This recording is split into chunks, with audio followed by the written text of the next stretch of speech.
Well, I'm going to be talking about some of the context and things that are happening going forward. There's a new Gap ad out. I don't know if you saw it. It was Cher. Did you catch that yet? You might want to Google that up. It's really interesting. It's called Meet Me at the Gap, and it could be better titled Generation Gap. It's Cher and this rapper called Future. And the interesting thing is, it really embodies this digital transformation moment that we're in right now, where Cher is pure analog. You know Cher, right? Her voice is rich and strong and pure. And when he responds back, that song Everyday People, I'm sure you know that song, it's auto-tuned completely. So Future comes back in this, everyday people, and he's completely auto-tuned. So I thought it's the perfect metaphor for the moment where you've got her in this strong, full, analog, older, baby boomer type of woman, and this young, up-and-coming rapper who's completely in the digital world. So the point being is that kids growing up now are growing up in the world where they're always augmented. And so they're used to that. Kids now would rather lose their purse or their wallet than lose their smartphone. They feel naked going out without that phone, without that mediation to the world. So the idea being that they're augmenting their voices with auto-tune, they're augmenting their faces with, tuning things and sort of photoshopping and all these filters and things like that. They don't simply present themselves in an analog world like you and I might do. So this idea that need for augmentation is amplifying. It's 24/7, and these kids expect to live in this world where it's instant, there's no latency period, and they want to live in a world that they have that kind of mediated control over, as opposed to the face-to-face analog world, which is fading out. And the point of all this is that you all are in charge of creating that world where the intensification and the desire for that is increasing. Absolutely fantastic. So true about people now. Absolutely true. Thank you. Don. I'm Don Beaty, DLB Associates and ASHRAE. And my thoughts are that there are three types of companies. There are technology companies, there are traditional corporations, and there are design and construction companies. And so if we look at it on the technology side, major disconnect between those companies and the other two. Major disconnect. So, for example, where's Holsley, a Google fellow, says to me all the time, fail fast, fix fast. Does that sound like what a corporation would do? Or a traditional design and construction company would do? They do the opposite. They would want to self-protect, right? They're all about mitigating the risk. And then he says this, okay, so a mistake was made, it's okay. But the vocabulary that is used, if you repeat the mistake, it is offensive. It is offensive. So it's not just about making mistakes and fixing them. It's about learning about those. And so if we go ahead and we look at the traditional corporations and how they behave, and we look at the design and construction community, what the technology companies are doing is trying to test the boundaries by failing fast and fixing fast. Always testing to make sure that there's no fat. And anything that has fat is a cost to them, and they want to fix that. That's really the key. The design and construction community, they want to self-protect. They put all kinds of words in there. We put all kinds of words in to protect ourselves and to displace the blame on everyone else. And so I think that the fundamental thing that we need to do is, since we cannot change those three different groups, and we cannot change people as how they behave. We can change the impact of people by changing the conditions, developing the way that we deal with the people and their assignments in order to drive the right results. Great. Shawn, over to you, please, sir. Great, thank you. Hey, good afternoon. My name's Shawn Mills. I'm the CEO and founder of Greenhouse Data. As I was thinking very quickly about what the future might hold in the time horizon of 2020, I'm not sure if I actually recognize that 2020 is only 2 years away from now. So as I was thinking about the big idea, I was thinking of the mobile workload. I'm the mobile workload. So the big idea would be, how can you get workloads to be ultra mobile, to move from whatever might be the edge, whatever might be the cloud, whatever might be the data center. So having the ultra-mobile workload that could follow me, which me would be in this definition, me the business, me the consumer, and me being the center of the workload moving throughout either data centers or the cloud or co-location facilities or the edge deployments. There we go. Fantastic. Thank you, Shawn. Over to you, Rob. Hi, I'm Rob McClary. I'm with Iron Mountain, formerly with Fortress. As some of you may know, Iron Mountain acquired Fortress about 3 weeks ago, so I'm not sure that changed. But I don't know if mine's such a big idea as maybe what's the next big thing. And I was thinking about this on the way over here. I think you're going to see a lot more data centers impacted by healthcare. And I know that's kind of a current event, but I think along what Dr. Julie just said, the baby boomers, we have our vision of what healthcare is like. But Generation X and Generation Y and millennials, or I don't know, whatever those generations are, have a different expectation the way their healthcare is served to them. And I think with the advent of edge computing and A&I, that's going to be, those two are going to enable a lot of technology integration into healthcare and how it's served and how it's delivered that's going to impact the data center industry almost as big as the cloud, if not bigger. And so, yeah, I'm that guy that's going to drop the Jetson analogy. So remember the Jetsons? How many in this room remember the Jetsons? Okay, baby boomers mostly. Okay, so they had the really nice glass house, and it was a big globe, but every time they did something, whether it was order dog food for the family pet or take some sort of a healthcare check, they had an appliance that they would put on or something, and then somebody across the screen would diagnose what they had, and then all of a sudden this little drone, or with an Amazon, insignia on it or a logo on it, would deliver the over-the-counter prescription or the over-the-counter substance. And I really think in the next few years, we're going to see healthcare impact data centers in a big way. The first step was electronic patient history. We're getting the things with security around that worked out, but I think the way healthcare is delivered and served can be helped by technology and bring the cost down and eliminate those trips to the emergency room that are expensive, trips to urgent care. I've got 5 kids, 7 grandkids, and the first grandkid from every one of my kids, we probably save our kids a little money when they call in the middle of the night and go, hey, the baby's doing this. Well, yeah, that's what baby does. That's what babies do. But they want to rush off to urgent care. They want to rush off to the emergency room because they want to be great parents when if they could have just got on a screen and somebody said, besides mom and dad, yeah, that's what babies do. Here's a pacifier, or here's a warm the bottle a little less or something. I think you're going to see that kind of an impact. So That's absolutely fantastic. Rob, it's nice to know that you're artificial intelligence on the other end of the line. Yeah. Like that. Respect. Hello, Stephen. Chris, over to you. Chris Crosby, CEO of Compass Data Center. So I'll go a completely different direction because that's what I do. Let me start with a quote. This is from, we'll start with a quote. So labor is prior to and independent of capital. Capital is only the fruit of labor and could never have existed if labor had not first existed. Labor is the superior of capital and deserves the much higher consideration. That was a quote from the joint session of Congress in 1855 by Abraham Lincoln. Why do I bring that up? We are at a stage right now where in our future, in the very near future, capital continues to pour into this business. This is a rapidly becoming a different thing than the thing that was 10 years ago. We will lose the moniker of technology within the next 10 years. This is not technology anymore. This is a tool, no different than at that point in time when the railroads were going. That was the newest technology of the day, and it became part of the infrastructure of of the world.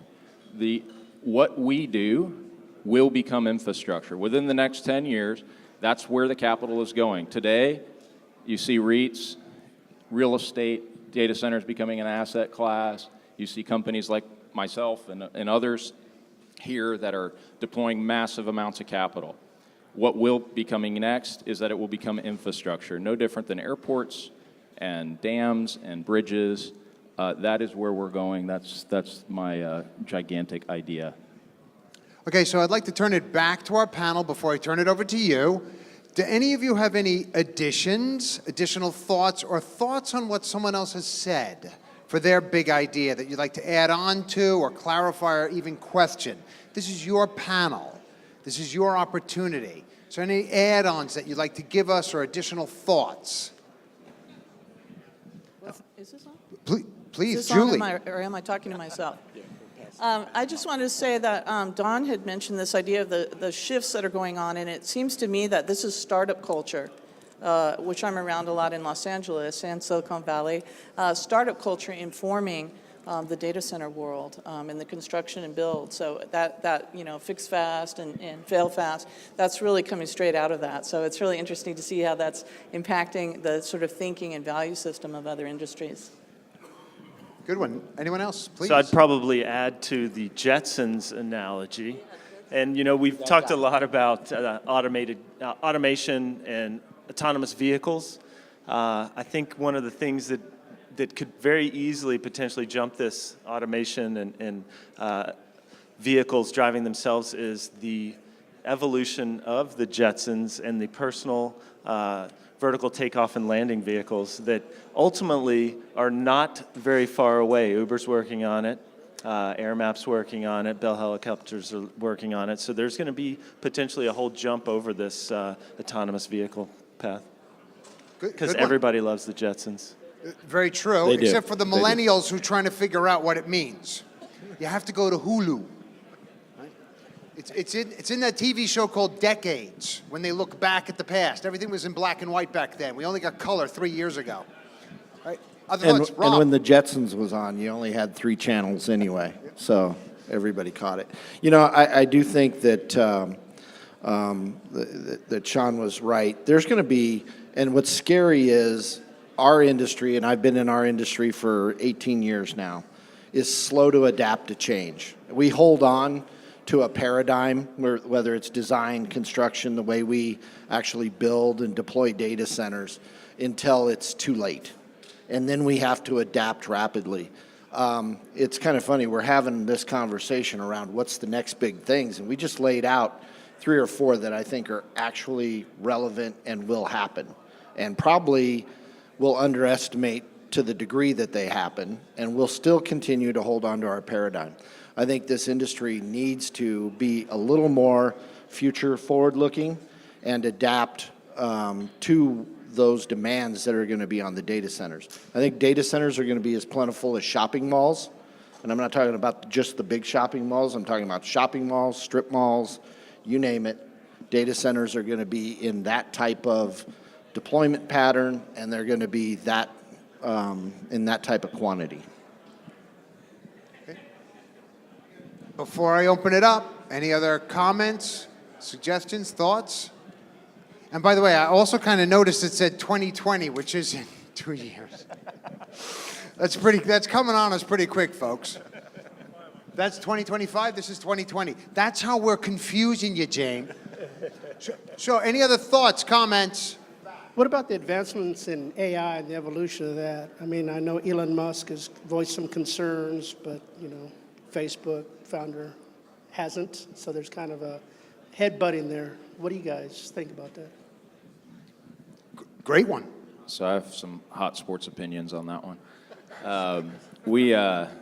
I think from an AI perspective, we've been studying it for a long time, and there's been theory about it for for well before when computers were in origin. And I think that, you ultimately end up with situations which humans still want to control the AI, and the AI by nature doesn't really care about that control. And so you already have many AI systems which are having to be shut down because they're inventing their own languages to talk more efficiently than the ones that we program them with. I think that we do have an ethics gap. We do have a gap in terms of how we educate people today. And programming, used to be, you'd study computer science. Well, now programming is no different than going to, it's a DeVry degree. It's a trade, and we're becoming tradesmen. And yet, how do you factor that in from a classical education perspective in terms of what the implications are of what you're doing, along with what it can do? And I think that we'll probably have some, to quote Don, some spectacular failures that will be very, very costly. And you can expect that they will be severely regulated, and it will become much more like utility. Don? Chris just called me a big failure. Did you hear that? I heard it, Don. No, he called you suboptimal. To a robot, Don, you're suboptimal, which is hard to believe, even though you're chipped. Okay? Any other comments, questions? By the way, that was fantastic. Any other comments on AI, please? It's actually a very big topic now. Like you said, Shawn, you want to be connected mobily and, work from yourself. You're the mobile workforce. How about integration with humans and technology? Right, it's a slippery slope, right? Because I want to think less about the mundane things, and so AI is a great tool for that. But then, as Chris is alluding to, there's definitely an ethical reality that can come into play with that. But look, my goal is to never go to the grocery store again, never go to the bank again, and in fact, if I didn't have to go pee again, that would be great, but I don't know how they're going to solve that. But, it's those things that, you don't have to think about the mundane things. You can start thinking about bigger, broader topics. Can someone please give Julie the mic? Because on AI, I need to hear your thoughts on something like this, Julie. Well, I talked about this a little bit before in New York. Yes. And now people are saying, you just talked about that. I know you said that. And now it's coming true. The problem is there's some very well understood processes of social influence that social psychology has studied for years. And it really looks at the impact of the crowd on individual behavior. And if you look around, most people sort of look very similar in this room, for example. People tend to fit into their groups. They want to, fit in with what others are doing. So AI enables you to create a false group or a fake group of people or bots online, because now all the behaviors are online. So you create a fake crowd and you can pressure people to do stuff, and they don't know it's fake people. So you can hence sway elections, for example. Brexit leave, for example, and people are taking very sophisticated, long-held social psychological understandings and deploying them using these new tools, if you want to think about it that way, and creating these false personas that are really going to influence people. When I've talked to some folks about it, they say, we've been doing that for years in marketing, but not like this. It used to be sort of gender, age, income. The slicing was very broad. But now it's so granular. They have over 5,000 data points on you right now, or myself or more. So you can really, what's that one person concerned with? Is this an animal? Some of my friends are animal rights, animal cruelty. Hey, did you know that this candidate was, going to create these kill shelters for animals? Really? I'm not voting for them. So you can sort of amplify these messages. And then he says, oh, I heard that. Oh, yeah, I heard that too. You did? And then there's a link to a site, and then boom, this person's persuaded. And it is social engineering, but it's using AI in AI-created personas online to amplify the message. And the point is, you don't have to sway everybody. You just have to sway a small number of people in the right place. Anyone else on that? It's a great topic. No? Tony, you're staying away from that one. Are you? Companies that are already deploying AI in different ways on the cloud. So. Julie, hand him the mic on that one. Please, Tony. What did you just say? They're deploying it. Yeah, kind of a little bit. So, yes, there's also an ethics and even a cultural implication to this. But, I suggest to them that they start very clearly with a very clear outcome they're looking for. And so it doesn't kind of break some ethics laws that they're trying to build into this as well. But, suffice to say, they're mostly focused on creating creating applications, creating statistics, creating a number of things. One is working around automated replenishment of products based upon retail, and they're trying to build a model that it almost predicts before, so the merchandise is en route before the person even buys the merchandise, so that there's a constant replenishment of the right types of goods, and they're doing a lot of analysis around that, and they're using a lot of AI to create those statistics as well. So the interesting thing is those programmers, right? They've taken a lot of courses in history and philosophy, and they're really qualified, right, in terms of understanding the systems that need to be put in place and what's happened throughout time of how man acts. Right. Seems like a great idea.